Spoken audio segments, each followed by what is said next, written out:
राह देख रहा हूँ। ना ना, मुरली ना बजाना, मैं हाथ जोड़ती हूँ। ऐसा क्यों याद है? तुम्हारे मुरली के स्वरों में न जाने क्या जादू है।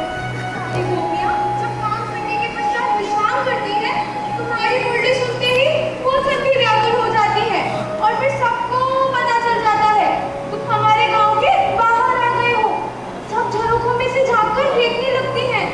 मैं कितना भी चिप कर रहा हूँ, फिर भी सारे गांव में बात फैल ही जाती है। घर घर में मेरी और तुम्हारी चर्चा होने लगी है। तुम नहीं जानते कान्हा, तुम्हारे लिए इतनी निंदा सहनी पड़ती है। अरे राधा, जिसे निंदा का डर हो उसे प्रेम की डगर पे नहीं चलना चाहिए। इसीलिए जब मैं मुरली बजाऊं तो तुम घर से बाहर मत निकला करो। परंतु ये पापी मुरली, यही तो सारे दुखों की जड़ है। इसे सुनकर आए बिना रहा भी क्यों नहीं जाता मुझसे। इस सौगंध के सुर मुझे पास में बांधकर ले आते हैं मुझे तुम्हारे पास। इसीलिए कहती हूँ दया करो, ना हमारे गाँव आओ, ना मुरली बजाओ। तो फिर प्रेम करना छोड़ दो। ये भी तो संभव नहीं है। तो फिर ये भी संभव नहीं कि मैं आना छोड़ दूं। देखो राधे, मुझे किसी निंदा का डर नहीं। मैं तो बस प्रेम के वश हूं और प्रेम को ही सर्वोपरि मानता हूँ। इसीलिए मुझे तो आना ही पड़ेगा। और मैं नहीं आऊंगी तो क्या करोगे? तो मैं तुम्हारे चरण चिन्हों को मुरली सुनाकर लौट जाऊंगा। मेरे चरण चिन्हों को? हाँ, तुम प्रातः घाट पर सखियों के साथ जल भरने आती हो ना? हाँ। वहाँ तुम सबके चरण चिन्ह होते हैं। उन सभी चरण चिन्हों में मैं तुम्हारे चिन्ह पहचान सकता हूँ। बस उन्हीं को प्रेम करके लौट जाऊंगा। राधा, मैया इसी ओर आ रही हैं। बस अब मुझे जाने दो। पहले वचन दो कि कल आओ। कान्हा, मैया आ जाएगी। हाँ, पहले वचन बोलो। हाँ, हाँ आऊंगी। मेरी सौगंध। हाँ हाँ, तुम्हारी सौगंध।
सभा में भगवान कृष्ण को अपमानित करता है और अपनी इस मूर्खता के कारण प्राण का अंतिम अवसर भी खो देता है।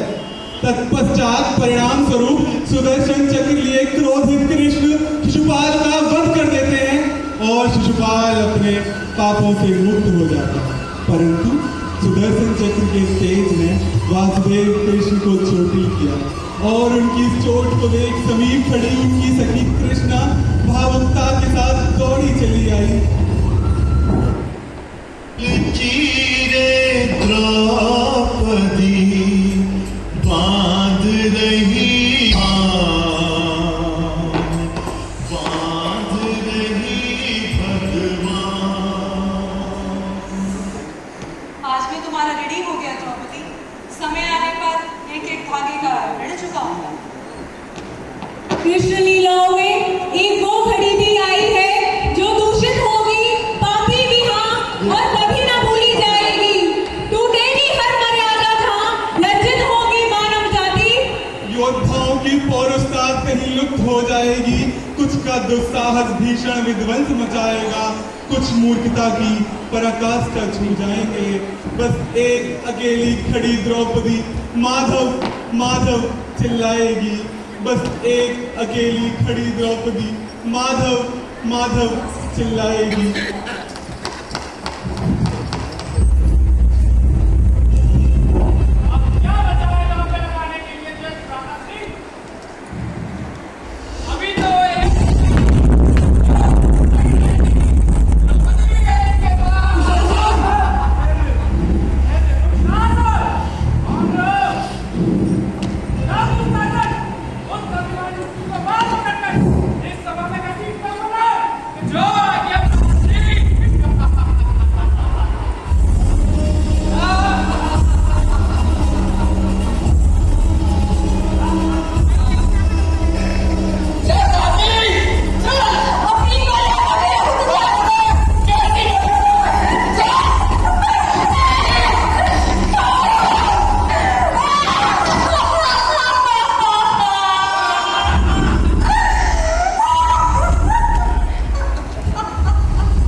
लेकिन कृष्ण लीलाएं अभी बाकी हैं।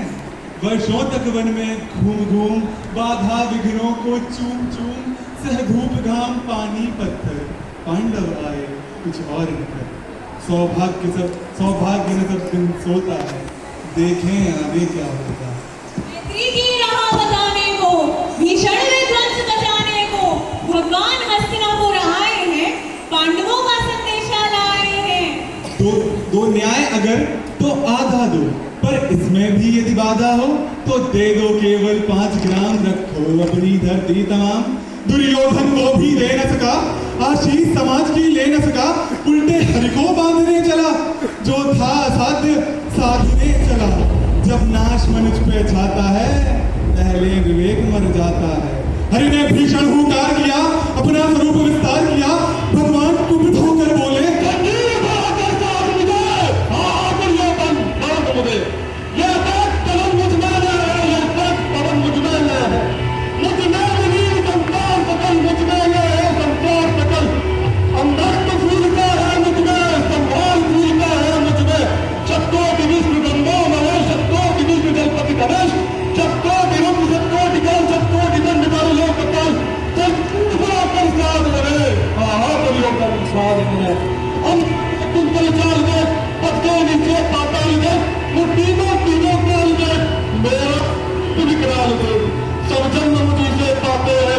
मुझी में आते हैं, पर मुझे तुझे आए जंजीर बड़ी क्या लाया।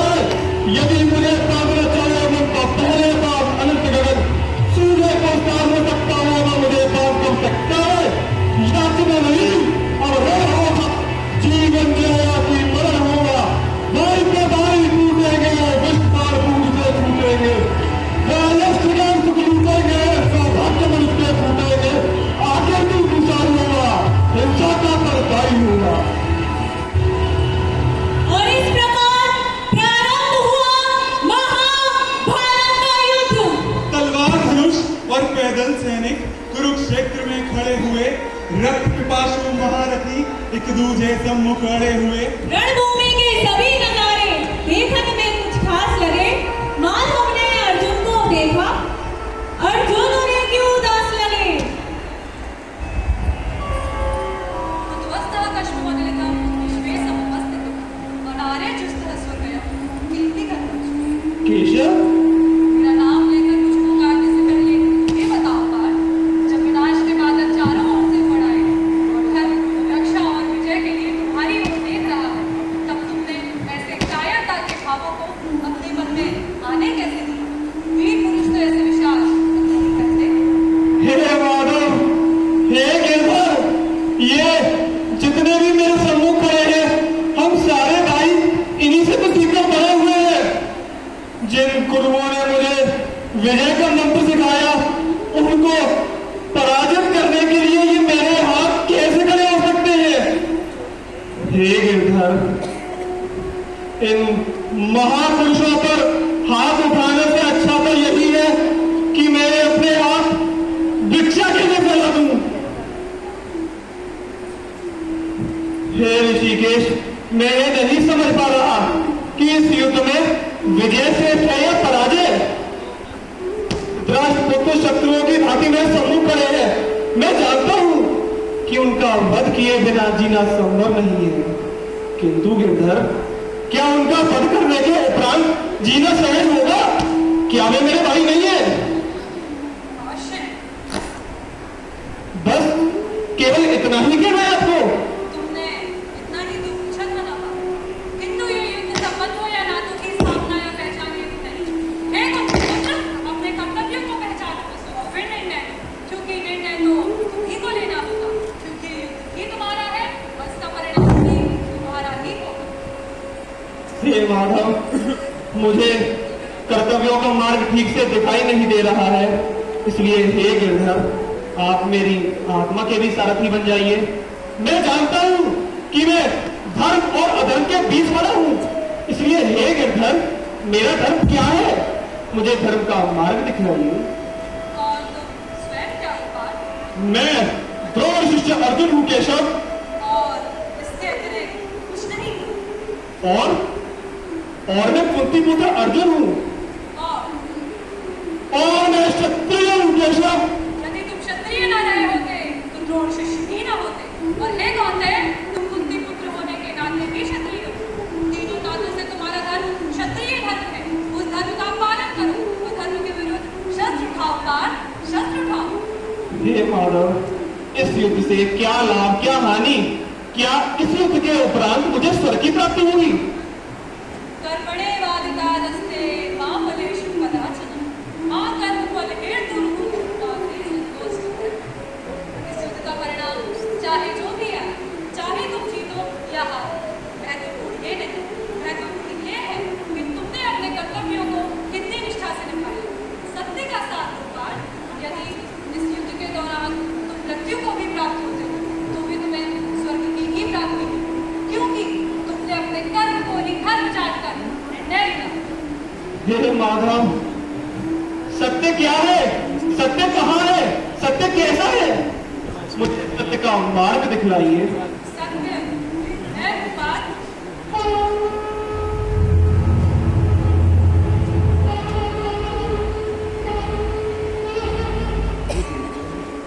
यदा यदा हि धर्मस्य ग्लानिर्भवति भारत अभ्युत्थानम् अधर्मस्य तदा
पराजय सब रहेगी।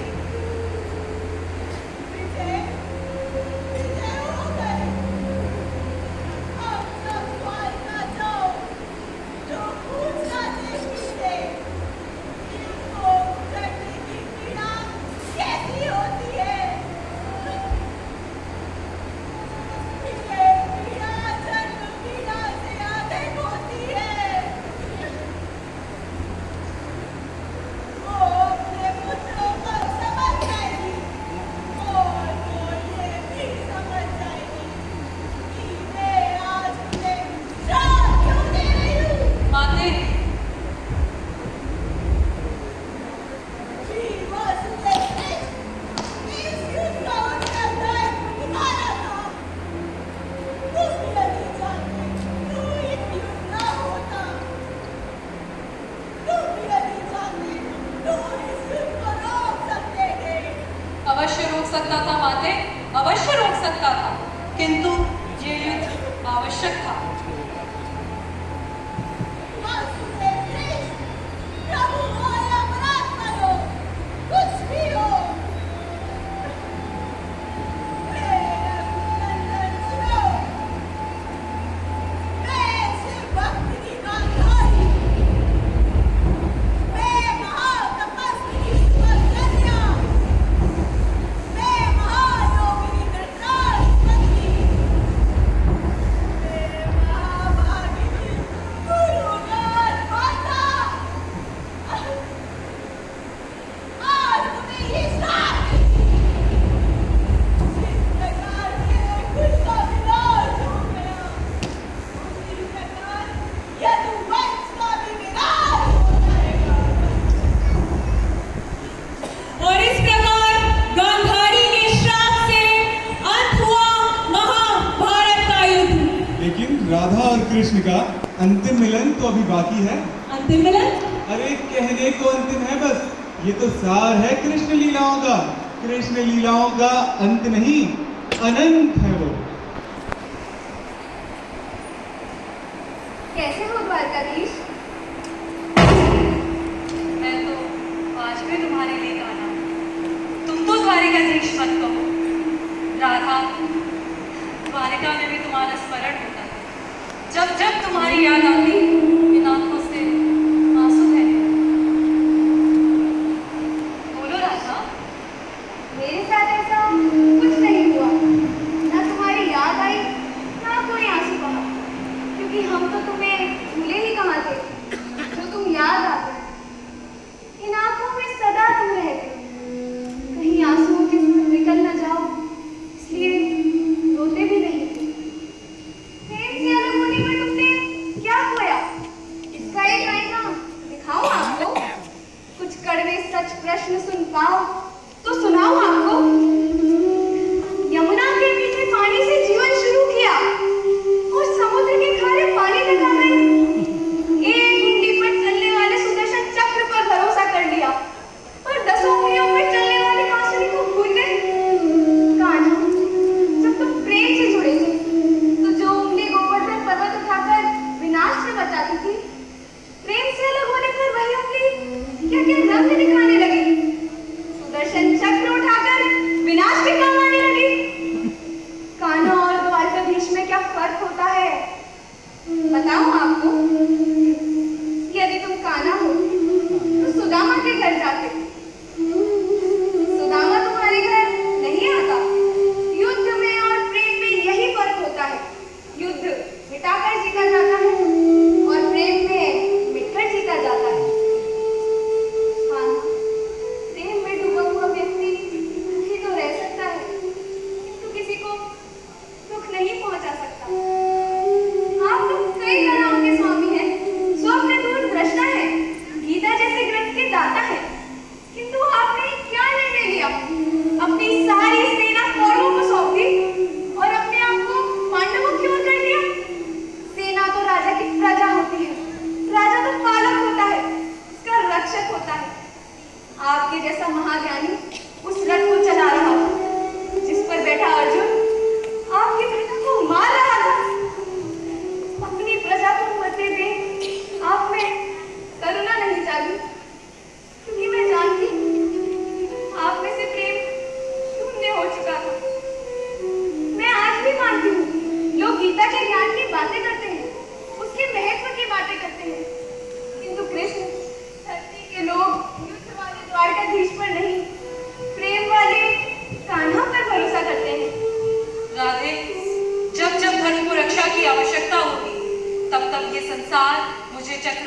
द्वारिकाधीश के रूप में पाएगा। और हे राधे, मैं एक बार फिर दोहराता हूँ, मैं तो आज भी उस हर व्यक्तित्व के लिए कहना हूँ जो प्रेम के वश है, जिसका चित्त मेरी राधा सा कोमल है। हमारा जन्म तो इस धरा पर प्रेम का पाठ पढ़ाने हेतु हुआ था ना। हम तो इस धरा पर प्रेम की सरिता बहाने हेतु आए थे ना। किंतु कृष्ण, हमारे इस देह को त्यागने के पश्चात क्या होगा? इस संसार में प्रेम कैसे जीवित रहेगा? राधे, प्रेम तत्व तो ना कभी मिट पाया है, ना कोई मिटा पाएगा। मिटता तो केवल ये शरीर है राधे, जो पंच तत्व में मिल जाएगा। किंतु राधे, इस जीवन में फिर हमारी कभी भेंट नहीं हुई, पर मैं तुम्हें कुछ देना चाहती हूँ। जो इच्छा हो मांग लो। कन्हैया, मुझे तो सब कुछ मिल चुका है और कुछ नहीं चाहिए। जब तक इस धरा धाम पर एक भी प्राणी जीवित रहे, मुझे तुम्हारे साथ याद करता रहे। परंतु कहते ही हो तो एक बार वही मुरली की तान फिर सुना दो। अवश्य राधा।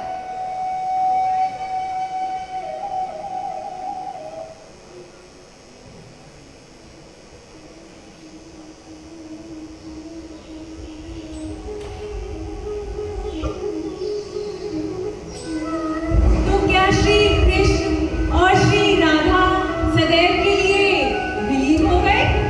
नहीं नहीं, श्री कृष्ण तो हम सब में हैं, कण कण में हैं। जब जन्म लिया तब देवकी में भी थे और वसुदेव में भी, कंस में भी थे कृष्ण, और शिशुपाल में भी, पांडवों में भी, कौरवों में भी। चीर हरण के वक्त द्रौपदी में भी वही थे, और श्राप देते वक्त गांधारी में भी वही। अगर हर कर्ण में कृष्ण थे, तो क्यों हुआ महाभारत का युद्ध? क्यों की शिशुपाल ने मूर्खता? और क्यों हुआ चीरहरण का दुस्साहस? यही तो कृष्ण लीला है, जिनकी बांसुरी की धुन विश्व को प्रेम करना सिखाती है। सुदर्शन सिखाता है दुष्टों से लड़ना, और रणभूमि में भी गीता का ज्ञान सिखा देता है धर्म पर चलना और निस्वार्थ कर्म करना। और श्री राधा? श्री राधा, श्री राधा तो सदैव के लिए श्री कृष्ण में समा गई। तो प्रेम से बोलो राधे